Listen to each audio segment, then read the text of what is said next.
में एक व्यक्ति ऐसा बताए जो टेंशन में नहीं है। स्टूडेंट है, पढ़ाई की टेंशन, पढ़ाई पूरी होगी जॉब की टेंशन, जॉब लग गया तो टेंशन, नहीं लगा तो टेंशन, दुकानदार है, ग्राहक नहीं आ रहे तो टेंशन, एक साथ इकट्ठे आ गए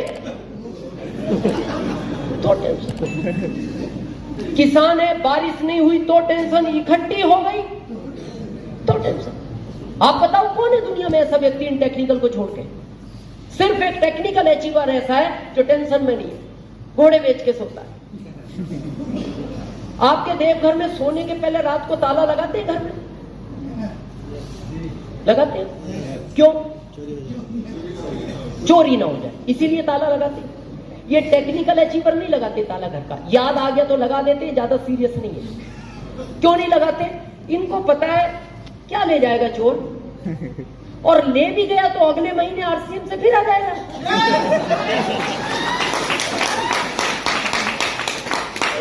क्या घर से लगाया जो चला गया? गीता जी वाला संदेश क्या लाए थे? क्या लेके जाओगे? क्या पाया जो खो दिया? क्या लगाया आपने आरसीएम में जो खो दोगे? लेकिन आज तक आरसीएम वाले के घर चोरी नहीं हुआ, ये रिकॉर्ड है। पता है क्यों? चोरी भेद से होता है। आदमी पहले उसके बारे में पता लगाता है, ये घर में कितने लोग रहते हैं, कब आते हैं, कब जाते हैं, कौन कब तक जागता है, कब सोता है। तो जब वो इसका पता लगाता है तो इसके घर पता है चोर क्यों नहीं आता? उसको एक ही बात का टेंशन होता है, जाग गया तो प्लान दिखाएगा।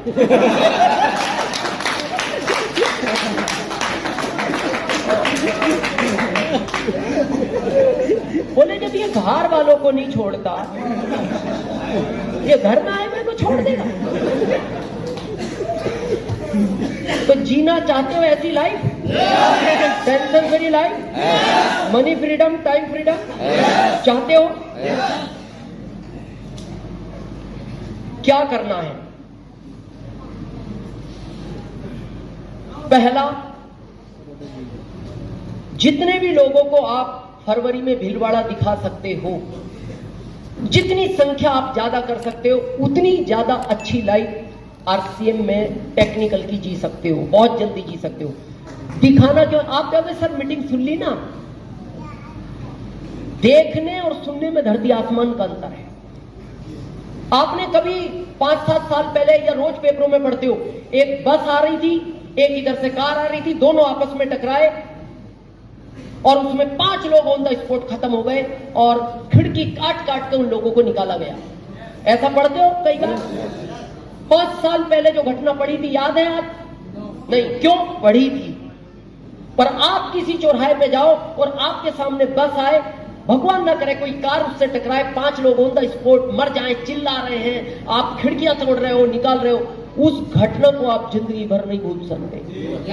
वो ही घटना फरवरी में भीलवाड़ा होने जा रही है। उस घटना को जो देख आया, उसको आरसीएम में बड़ी पिनाने से दुनिया रोक नहीं सकती। वो घटना होने जा रही है। तो चाहते हो ऐसा जीवन? क्या करना है समझे? अच्छा 10-12 मिनट बात कर सकते हैं पीछे वालों? देखो, भारत का समझदार आदमी वही है जितना खर्च किया उसको वसूल करो। नियम तो यही बनता है, तो इतना तो वसूल करो, 150 तो करें 10 मिनट। तो चाहते हैं टेक्निकल जैसी life, time freedom, money freedom? आप भी बनाना चाहते हैं 32,500 स्क्वायर फीट में घर? आप भी चाहते हैं 50 लाख की कार घर में लाना? तो क्या करना है समझ लें। पहला, डिसीजन ले। किसका? खुद का। पहला डिसीजन खुद का। जिंदगी में मैं आरसीएम की बात नहीं कर रहा, बहुत ध्यान से सुनना, 5-10 मिनट।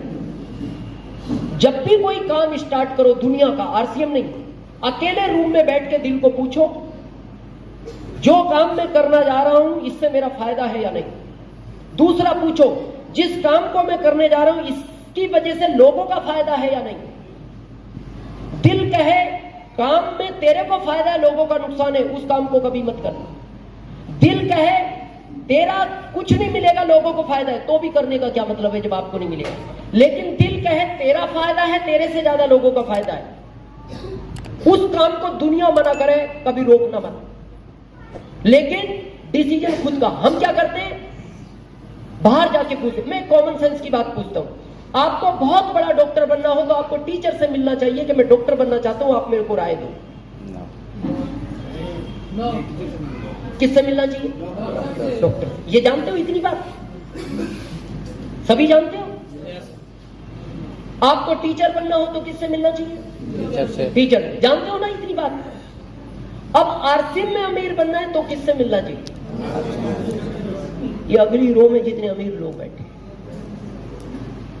और हम यही गलती करते हैं, इन अमीरों से आरसीएम समझ के जाते हैं। बाहर एक रिक्शा वाले को कहते हैं मैंने आज मीटिंग सुनी, गजब का बिजनेस है, कर लूं क्या? वो कहता है पागल है, रिक्शा चला, बहुत स्कोप है। उसकी गलती नहीं है, क्योंकि वो रिक्शा चलाना जानता है। किससे मिलने, सुन किससे रहे? मेरे को आज भी वो 2007 की घटना याद है। पटना में मेरा प्रोग्राम था, दिल्ली से मेरी फ्लाइट थी, तो मैं एक वीडियो देख रहा था आरसीएम की। तो मेरे पास में एक इंजीनियर साहब बैठे थे, देखती वीडियो बड़े एक्साइटेड हुए। पता क्या बोलते? राम सीएम देख रहे हो क्या? है क्या? अब कह क्या रहे हो? राम सीएम। अब इस आदमी से कहो तू आरसीएम समझा, क्या दिखाएगा जिसको इसका स्पेलिंग याद नहीं है? तो मैंने कहा आप जानते हो इनको? हाँ अच्छी तरह, आपसे ज्यादा जानता हूं। कैसे? मेरा दोस्त है इंजीनियर, रॉयल्टी अचीवर है। मैंने कहा आप? मैंने नहीं किया, कई बार आया मेरे पास। मैंने कहा अच्छा किया नहीं किया। बोले क्यों? मैंने कहा हम राम सीएम नहीं, हम भोले शंकर देख रहे हैं।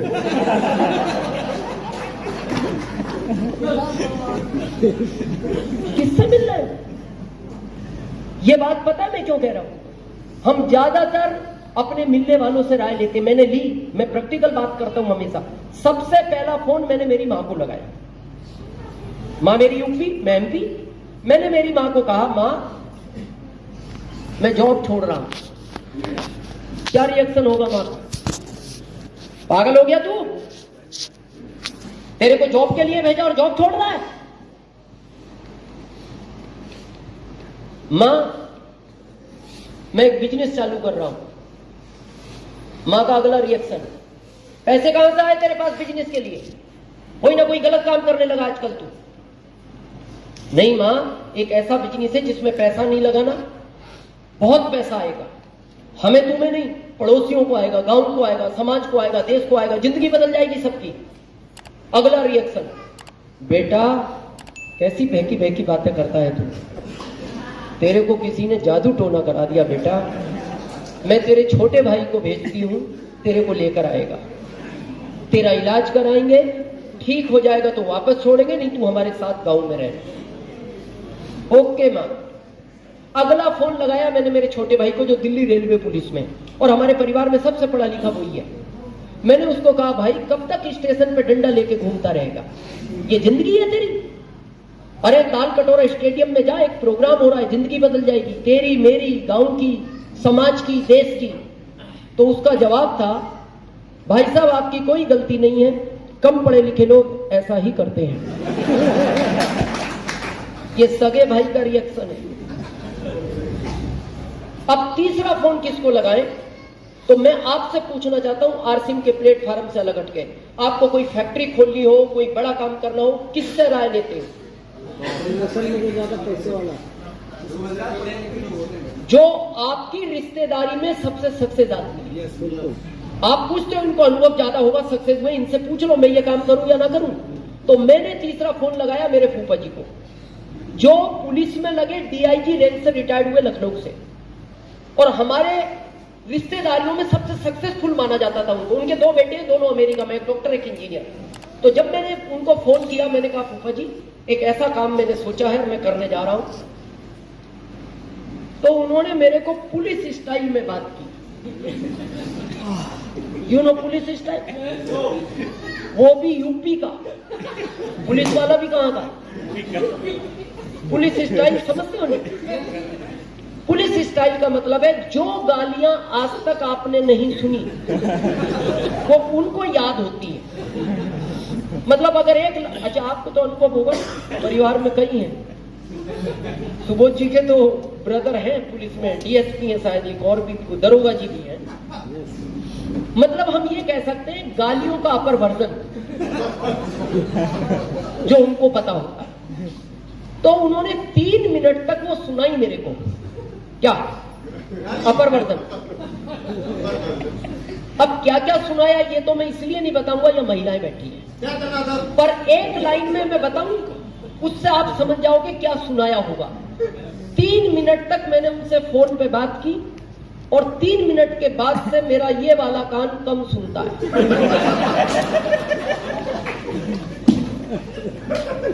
अब आप समझ गए होंगे उन्होंने क्या क्या कहा हो। उसके बाद मैंने मोबाइल से सिम निकाली, उस सिम के 3 टुकड़े किए। कितने? क्योंकि 3 लोगों से बात की, डस्टबिन में डाली और मैं उदास हो गया। मैंने कहा दिनेश काम ठीक नहीं है, मदर विरोध में है, भाई विरोध में है, ऊपर जी विरोध में, फिर समझाएंगे किसको। मेरे दिल ने मेरे से पूछा तू पागल है? मैंने कहा क्यों? अरे तेरे को करना है तो कर, नहीं करना मत कर, फोन क्यों करता है? तू अपने आप से पूछ किस काम को मैं कर रहा हूं, ये सही है कि नहीं? मेरी जिंदगी बदलेगी, मेरी वजह से लोगों की जिंदगी बदलेगी। अगर काम सही है तो तू फोन मत कर, भले मत कर, लेकिन अब किसी को फोन मत कर। और यहां तक कि मेरे दिल ने कहा तेरी पत्नी से भी मत पूछना, और नहीं पूछा मैंने आरसीएम शुरू किया। और मैं आज ये ईगो में नहीं, गर्व के साथ कहना चाहता हूं, मेरे इस दुनिया में जितने भी रिश्तेदार हैं, भारत में नहीं दुनिया में जितने भी रिश्तेदार हैं, उन सब में सबसे अमीर आदमी आज मैं हूं। तो आज के बाद डिसीजन किसका लोगे? खुद का। नहीं करना तो भी लो, नहीं करना तो अब आना ही नहीं मीटिंग में, नहीं करना आरसीएम आज से बंद करो। करना है तो दुनिया भी मना करे, फिर रुकना मत, डिसीजन अपना। क्लियर है? सेकंड, विश्वास होना चाहिए आपको। किस पर? खुद पर। पहला कि मेरी अपलाइन साथ दे या ना दे, मैं स्टार मूवी बनूंगा। मेरी लाइफलाइन ये साथ देना दे, मैं दूसरे प्रदेश में करूंगा, मैं बनूंगा। दूसरा विश्वास इस सिस्टम पर, जिसने करोड़ों लोगों की जिंदगी बदली है, मेरी भी बदलेगा। तीसरा विश्वास उस पर, जितने लोगों को बुलाया था आए सब, क्यों नहीं आए? उसकी बगैर मर्जी के इस दुनिया में पत्ता नहीं हिलता। वो जिनको अमीर नहीं बनाना चाहता था उनको नहीं बुलाया उसने। और अगर आप यहां आए हो तो मैं आपसे एक प्रश्न पूछना चाहता हूं, एक पिता कभी चाहता है मेरा बच्चा एग्जाम में फेल हो जाए? जब एक पिता नहीं चाहता मेरा बच्चा एग्जाम में फेल हो जाए, वो तो परम पिता है, उसने अगर यहां बुलाया, इस एग्जाम में पास होने के लिए बुलाया है। तो तीसरा विश्वास उस परम पिता पर। और चौथा विश्वास आखिरी, अपनी एक्टिव इफेक्टिव ग्रोइंग अपलाइन पर, जो दिन रात आपके बारे में सोचती है कि मेरे इस व्यक्ति के कितने लोग भिलवाड़ा जाएंगे, मेरे इस व्यक्ति की कब कार आएगी, मेरा इस लाइफलाइन का कब घर बनेगा, जो दिन रात चिंता में है, उस पर करना। क्योंकि दुनिया में 2 अपलाइन है जो कभी आपका बुरा नहीं सोच सकती। ध्यान से सुनना, एक तो आपकी जिंदगी की पहली अपलाइन आपकी मां, और दूसरी अपलाइन इस सिस्टम की। ये कभी बुरा नहीं सोचते। और मेरे को बड़ा दुख होता है, जब से आप इस दुनिया में आए, जहां तक आए हो, इस विश्वास की तो बड़े हुए हो। yes. और जिस सिस्टम से आपकी जिंदगी बदल सकती है, उस पर आपको विश्वास नहीं। आपने होश संभाला, आपकी मां ने आपको क्या कहा? बेटा ये मामा है तुम्हारे। तो क्या बोले आप? मामा, ओके मामा। कुछ दिन बाद आपकी मां ने कहा, बेटा ये चाचा हैं तुम्हारे। क्या बोला आपने? क्यों बोला? क्योंकि आपको पता है ये जो मेरी अपलाइन है, ये मेरे बारे में कभी गलत नहीं सोच सकती, ये जो बता रही है वो सब सत्य है। फिर कुछ बड़े हुए, फिर आपको कहा, बेटा ये नानी है तुम्हारी। सुना नहीं। फिर थोड़े बड़े हुए, फिर आपको कहा गया बेटा पापा सिर्फ यही है।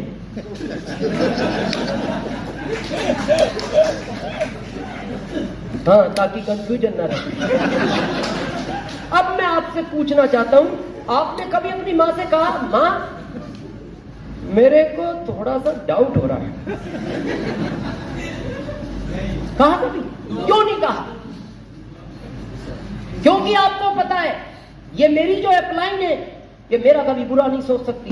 और मैं इसीलिए कहता हूं आरसीएम जैसी बहुत कंपनियां होंगी दुनिया में, दुनिया की भारत में मैं उन कंपनियों के ना विरोध में हूं ना मैं नाम लेना चाहता हूं, पर मैं आरसीएम और उन कंपनियों का एक राज बताना चाहता हूं आपको।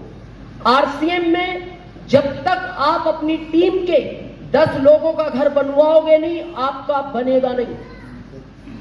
आरसीएम में जब तक अपनी टीम के 10 लोगों का घर बनवाओगे नहीं, आपका बनेगा नहीं। और बाकी कंपनियों में जब तक 10 लोगों का घर बिकवाओगे नहीं, आपका बनेगा नहीं। अब आपकी अपलाइन को घर बनाना है तो पहले आपका बनवाना पड़ेगा। तो फिर उसमें डाउट किस बात का? वो कह रही है भीलवाड़ा चलो फरवरी में। वो इसलिए भीलवाड़ा ले जाना चाहती है, वो आपका 1 करोड़ का बंगला बनवाना चाहती है, इसलिए वो कह रही है भीलवाड़ा चलो। तो कर सकते हैं विश्वास। और लास्ट पैशंस, धैर्य चाहिए इस बिजनेस में। कितने टाइम का? 5 साल।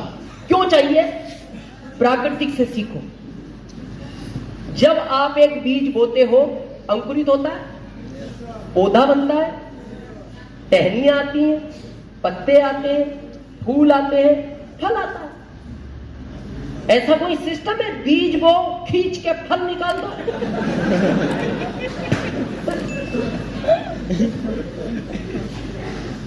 और हम में पैशंस नहीं है। अभी आप देखना, यहां से बाहर निकलोगे ना, कुछ लोग मिलेंगे, आरसीएम कर रहे हो क्या? हाँ, आरसीएम कर रहे हैं। बड़ा धीरे धीरे चलता है, धीरे धीरे चलता है। हमारे में आओ, बहुत तेज चलता है। बोले कैसे चलता है? आओ जाओ।